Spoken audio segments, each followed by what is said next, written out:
ஒரு சிலருக்கு பயங்கர ஆசை.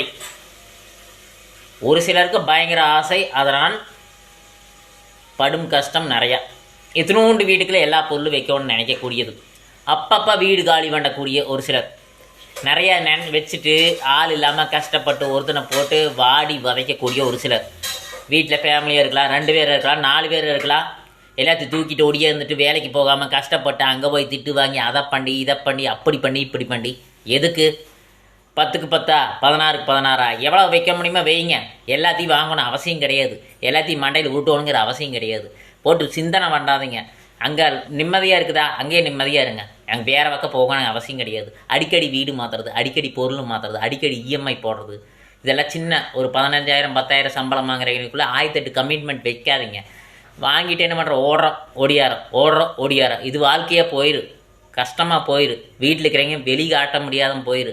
முகத்தை காட்ட முடியாது, உங்கள் பசங்க முகத்தை காட்ட முடியாது, அண்ணன் தம்பி முகத்தை காட்ட முடியாது, யாருக்கிட்டையும் நின்று பேச முடியாது. அவன் அப்படி, இவளை இப்படி, அவன் இப்படி, அவன் அப்படி அப்படின்னு எல்லோரும் சொல்லுவாங்க. வாங்கினவங்க சொல்லுவாங்க, கடைக்காரர் சொல்லுவாங்க, கடன் வாங்கினவங்க சொல்லுவாங்க. கஷ்டம் கஷ்டம், ஏன் இவ்வளவு கஷ்டம்? மனதில் ஒன்றை வை, அதை வைத்து வாழு. எது வேணுமோ அதை வை, எது வேண்டாமோ அதை தூக்கி வீசு.